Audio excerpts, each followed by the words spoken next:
और इस कहानी की शुरुआत होती है प्राइमस से, जहां पे यूनिक्स प्राइमस पे मौजूद कोडोन स्ट्रीम के डीएनए को एनालाइज कर रही होती है और उसे कोडोन स्ट्रीम में मौजूद अराइग्ना चिप यानी कि स्पाइडर मंकी के डीएनए में डिग्रेडेशन मिलता है, जिस वजह से यूनिक्स एजमत को कॉल करती है और इसके बारे में जानकारी देती है। यूनिक्स की ये बात सुन के एजमत यूनिक्स के ऊपर में काफी ज्यादा गुस्सा करता है और कहता है कि इन सब छोटे मोटे मसलों के लिए मैंने तुम्हें वहां पे भेजा था, पर फिर भी एक फ्रेश डीएनए सैंपल के लिए तुम एक पॉलिटिकल बाइसिस को भेज दो और ऐसे छोटे मोटे कामों के लिए दोबारा मुझे मत परेशान करना। इतना ही कहने के बाद में एजमत फोन कट कर देता है, जिसके बाद में यूनिक्स एजमत की बात को मानती है और पॉलिटिकल बायोसिस को फ्रेश डीएनए सैंपल्स के लिए भेज देती है। पर काफी लंबे इंतजार के बाद जब वो पॉलिटिकल बायसेस नहीं आते तो यूनिक्स खुद एजमत को बिना बताए अराइग्ना चिप्स के प्लेनेट पे अकेले निकल जाती है। जैसे ही यूनिक्स अराइग्ना चिप्स के ऑर्बिट में एंट्री करने वाली होती है, उसके ऊपर में अटैक हो जाता है, जिसकी वजह से यूनिक्स की स्पेसशिप क्रैश लैंड होती है और वो देखती है काफी सारे डीएनए एलियन उसे चारों तरफ से घेर लेते हैं। जिसके बाद कहानी का रुख बदलता है और हमें टीम टेनिसन साथ में दिखाए जाते हैं।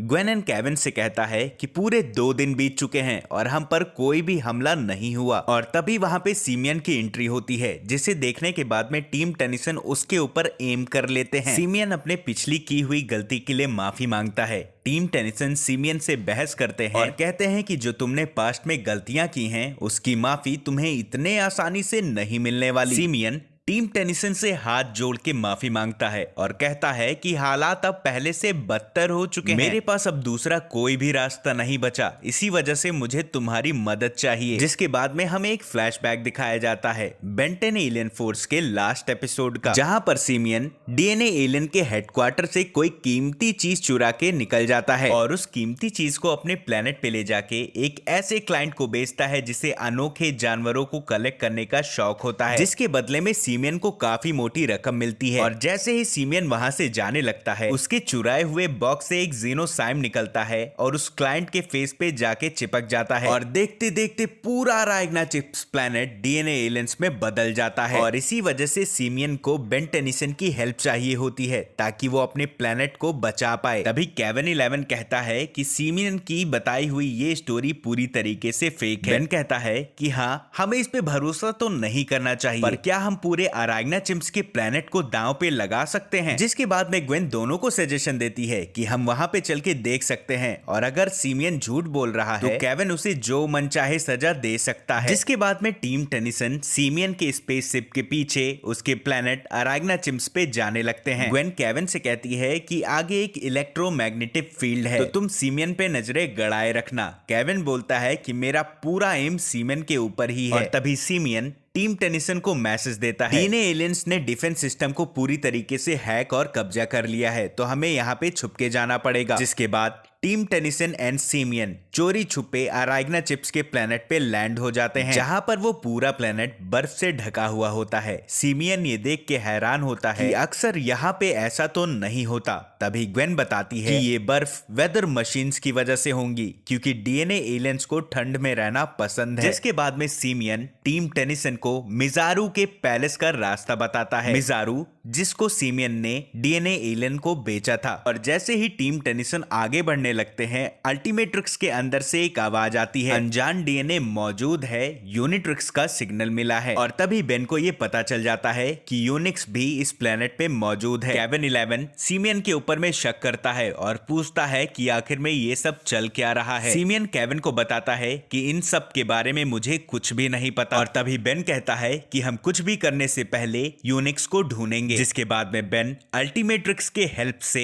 यूनिक्स के लोकेशन को ट्रैक करता है और फिर से एक बार अल्टीमेट्रिक्स से आवाज आती है कि आप यूनिट्रिक्स के करीब पहुंच चुके हैं। पर बेन जहां पे खड़ा होता है वहां पे यूनिक्स का नामो निशान नहीं होता। सिमियन बेन को समझाता है कि हर एक डायमेंशन की अपनी अलग दिशा होती है और इतना ही कहने के बाद में बेन के ऊपर डीएनए एलियंस का अटैक हो जाता है। जिसके बाद में team Tennyson DNA repairing gun से उन डीएनए एलियंस के ऊपर में अटैक करना स्टार्ट कर देते हैं, पर उन डीएनए एलियंस के ऊपर में जेनेटिक रिपेयर गन का कोई भी असर नहीं होता। वो डीएनए एलियन धीरे धीरे आगे बढ़ने लगते हैं। तभी ग्वेन अपने मैना पावर का यूज करती है और केविन 11 अपने पावर्स का। और तभी बेन अल्टीमेट्रिक्स को कमांड देता है कि सारे डीएनए एलियंस को अराइग्ना चिप्स में ट्रांसफॉर्म करो, पर अल्टीमेट्रिक्स के पास में उतनी पावर नहीं होती। जिसके बाद में बेन दूसरा कमांड देता है कि सारे डीएनए एलियंस के डीएनए को रिपेयर करो, पर अल्टीमेट्रिक्स एक बार वापस से बेन को धोखा दे देती है। और तभी सिमियन भी उस लड़ाई में कूद पड़ता है और डीएनए एलियंस को मारना स्टार्ट कर देता है। और वहीं पे दूसरी साइड बेन की काफी ज्यादा बार ट्राई करने की वजह से अल्टीमेट्रिक्स बेन को टेरा स्पिन में ट्रांसफॉर्म कर देती है। टेरा स्पिन में ट्रांसफॉर्म होने के बाद में बेन जैसे ही डीएनए एलियंस के ऊपर में अटैक करने जाता है, पर कुछ ही देर में अल्टीमेट्रिक्स को पैरेलल इंटरफेरेंस का सिग्नल मिलता है, जिसकी वजह से अल्टीमेट्रिक्स रिस्टार्ट हो जाती है और बेन अपने डिफॉल्ट रूप में ट्रांसफॉर्म हो जाता है। जिसके बाद में देखते देखते वहां पे काफी सारे डीएनए एलियंस आ जाते हैं और बेन को घेर लेते हैं। बेन एलियन में ट्रांसफॉर्म होने की कोशिश करता है, पर वो उसमें नाकामयाब होता है। लेकिन सही टाइम पे वहां पर यूनिक्स आ जाती है और एक एक करके सारे डीएनए एलियंस को तोड़ना स्टार्ट कर देती है। बेन यूनिक्स को देख के काफी ज्यादा खुश होता है, पर कहता है कि तुम्हारा यूनिट्रिक्स मेरे अल्टीमेट्रिक्स से इंटरफेरेंस कर रहा है और अगर तुम ऐसे ही पावर्स को एब्सॉर्ब करती रहोगी तो मैं चेंज नहीं कर पाऊंगा। यूनिक्स काफी रोमांटिक होके बेन से कहती है कि इसकी जरूरत ही क्या है, और इतना ही कहने के बाद में यूनिक्स बेन के चिक्स पे किस कर लेती है। जिसके बाद में यूनिक्स ग्वेन को कहती है कि हमें यहाँ से निकलना होगा और वो बेन को लेके लटकते हुए चली जाती है। वहीं दूसरी साइड ग्वेन भी केविन 11 का डीएनए एलियन से चंगुल छुड़वा के उसके साथ निकल जाती है। और तभी वहां पे अराइग्ना चिप्स का प्रीडिएटर आके डीएनए एलियंस को खाना स्टार्ट कर देता है। बेन के पूछे जाने पे सिमियन बताता है कि इसका नाम रूट शार्क है, ये हम अराइग्ना चिप्स को काफी मजे से खाता है। और तभी सिमियन यूनिक्स से पूछता है कि आखिर में तुम हमारे जैसा कैसे लड़ सकती हो। यूनिक्स बताती है कि मैं एक यूनिट्रिक्स हूँ, मेरे पास कोई भी डीएनए हो मैं उसके पावर को एब्सॉर्ब कर सकती हूँ। जिसके बाद वहां पे ग्वेन एंड केविन भी आ जाते हैं और यूनिक्स उन्हें अपने पीछे आने को कहती है और उन्हें एक ऐसे अराइग्ना चिप्स के फैमिली के पास लेके जाती है जो कि पूरे प्लेनेट पे अकेले बचे हुए होते हैं। जिसके बाद में यूनिक्स बताती है कि वो आखिर में इस प्लेनेट पे क्या करने आई थी और वो कैसे इस प्लेनेट पे फंस गई। और इसके साथ ही साथ यूनिक्स ये भी बताती है कि इन सारे डीएनए एलियन का बॉस मिजारू ही है। और तभी बेन कहता है कि हम भी पृथ्वी से यहाँ पे हेल्प करने ही आए हैं, पर ना जाने क्यों हमारे डीएनए रिपेयरिंग गन्स इन अराइग्ना चिप्स के ऊपर में काम नहीं कर रही है। यूनिक्स बताती है कि तुम्हारी डीएनए रिपेयरिंग गन्स बस इंसानों के ऊपर में काम करेगी, ना कि अराइग्ना चिप्स के डीएनए पर। और अल्टीमेट्रिक्स के लिए एजमत ने मुझे प्राइमस में एक वन वे सब स्पेस कनेक्शन दिया है ताकि मैं अल्टीमेट्रिक्स में डायरेक्ट नए एलियन के डीएनए को अपलोड कर सकूं। ये सुनने के बाद में ग्वेन बेन से कहती है इसी वजह से तुम एलियंस में नहीं ट्रांसफॉर्म हो पा रहे थे। यूनिक्स बेन से माफी मांगती है और अपने इंटरफेरेंस को ऑफ कर देती है। इसके बाद में अल्टीमेट्रिक्स एक बार वापस से प्राइमस से लिंक्ड हो जाती है और सारे फीचर्स एक्टिवेट हो जाते हैं। और तभी बेन कहता है कि अब मैं सारे डीएनए एलियंस को अराइग्ना चिप्स में ट्रांसफॉर्म कर सकता हूं। यूनिक्स बोलती है कि अल्टीमेट्रिक्स के अंदर में वो काबिलियत नहीं है, पर मेरे स्पेसशिप के अंदर है जो कि डीएनए एलियंस के कब्जे में है। और तभी केविन बोलता है कि फिर इंतजार किस चीज का है, हम तुम्हारे स्पेसशिप के पास में जाएंगे, सारे म्यूटेंट मंकीज को ठीक करेंगे और अपने प्लेनेट पे वापस जाके डिनर करेंगे। यूनिक्स केविन की ये बात सुन के तैयार हो जाती है और हैपलर से कहती है कि तुम्हें मेरे साथ चलना पड़ेगा। ग्वेन यूनिक्स से पूछती है कि आखिर में इसे हमारे साथ क्यों चलना है। यूनिक्स बताती है कि मेरी मशीन को काम करने के लिए मुझे एक अराइग्ना चिप्स के डीएनए की जरूरत पड़ेगी। हैपलर अपनी फैमिली को नहीं छोड़ के जाना चाहता। ये देख के सिमियन हैपलर से कहता है कि तुम यहीं पे अपनी फैमिली के साथ रुको, वो डीएनए का सोर्स मैं बनूंगा। जिसके बाद में टीम टेनिसन मिजारू के अड्डे पे चोरी छुपे पहुंच जाते हैं और तभी वहां पे मिजारू आ जाता है और कहता है कि मेरे सामने आ जाओ, मुझे पता है कि तुम सब यहीं पर हो। मिजारू की बात सुन के कंफ्यूज होता है कि आखिर में इसे हमारे बारे में कैसे पता चल गया। केविन बोलता है कि तुम चिल करो, इसे हमारे बारे में पता हो ही नहीं सकता, ये झूठ बोल रहा है। और तभी मेजारू बोलता है कि हैपलर ने तुम्हारे बारे में सब कुछ बता दिया और अगर तुम बाहर नहीं निकले मैं हैपलर और उसकी फैमिली को अपने डीएनए एलियन की आर्मी में शामिल कर लूंगा। मेजारू की इतनी ही बात सुनने के बाद में टीम टेनिसन उसके सामने आ जाते हैं और डीएनए एलियन टीम टेनिसन को घेर लेते हैं। मेजारू कहता है कि अच्छा हुआ वो रोतड़ू सिमियन यहाँ पे नहीं है, ये सारी चीजें उसी की वजह से तो पॉसिबल हो पाई हैं और वो अगर यहाँ पर होता तो हमारी प्रजाति का अंत आज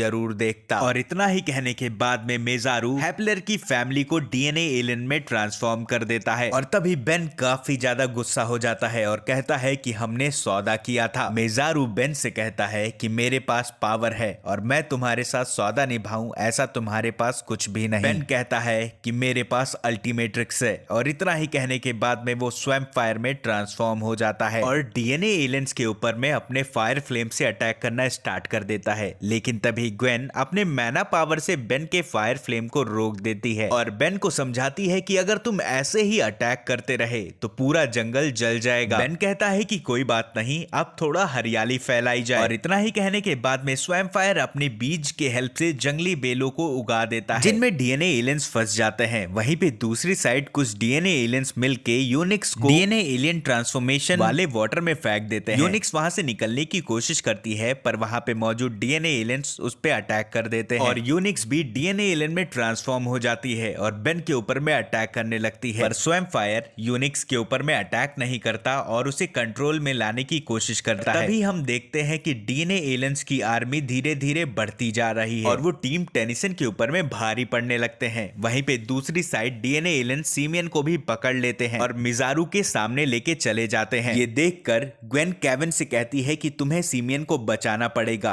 हमें उसके डीएनए की जरूरत है। तभी हम देखते हैं कि डीएनए एलियंस मिलके सीमियन को भी उसी डीएनए एलियन वाले वाटर में डाल देते हैं पर सही टाइम पे केविन वहां पे आके उसे सही सलामत बचा लेता है। दूसरी साइड जब स्वयं फायर यूनिक्स को कंट्रोल नहीं कर पाता तो उसे यूनिट्रिक्स के फॉर्म में ट्रांसफॉर्म कर देता है जिस वजह से अल्टीमेट्रिक्स की भी काफी पावर चली जाती है और बेन अपने डिफॉल्ट रूप में ट्रांसफॉर्म हो जाता है। जिसके बाद में बेन यूनिट्रिक्स को एक बार वापस से टैप करके यूनिक्स में ट्रांसफॉर्म कर देता है। यूनिक्स के ठीक हो जाने के बाद में टीम टेनिसन सीमियन को यूनिक्स के स्पेसशिप तक पहुंचाने की पूरी कोशिश करते हैं और मिजारू को रोकने के लिए उसके पीछे चला जाता है जहां पर एक side Unix and Gwen simian के डीएनए को स्कैन करते हैं। वहीं पे दूसरी साइड बेन स्पाइडर मंकी में ट्रांसफॉर्म होके मिजारू को रोकने की कोशिश करता है और तभी मिजारू बेन से कहता है कि तुम मुझे बस एक मामूली बंदर में ट्रांसफॉर्म होके नहीं रोक सकते। मिजारू के इतना ही कहने के बाद में बेन ट्रांसफॉर्म हो जाता है अल्टीमेट स्पाइडर मंकी में जिसके बाद में अल्टीमेट स्पाइडर मंकी काफी बुरी तरीके से पिटाई करता है मिजारू की। और वहीं दूसरी साइड यूनिक्स सीमियन के डीएनए को स्कैन करने के बाद में उसे वेपर कर देती है पूरे अराइग्ना चिम्प्स के प्लेनेट पे जिसकी वजह से सारे डीएनए एलियंस धीरे धीरे ट्रांसफॉर्म हो जाते हैं अपने अराइग्ना चिम्प्स के फॉर्म में। और ये सारी कलाकांडी निपट जाने के बाद में टीम टेनिसन अराइग्ना चिम्प्स के प्लेनेट से निकल जाते हैं। टीम टेनिसन के साथ में यूनिक्स भी होती है जिसे वो प्राइमस पे छोड़ने जाते हैं। बेन केविन को चिढ़ाता है कि इस बार सीमियन को लेके मैं सही था और तुम गलत। तभी केविन बोलता है कि एक चोर अपने चोरी से कभी नहीं जाता है और सीमियन भी पूरी तरीके से नहीं सुधरा होगा। और तभी टीम टेनिसन को अपने डीएनए रिपेयर गन के बारे में याद आता है और तभी हम देखते हैं कि सीमियन बेन 10 के एक दूसरे दुश्मन से उस डीएनए रिपेयर गन का सौदा करता है और इसी के साथ इस एपिसोड का एंड हो जाता है।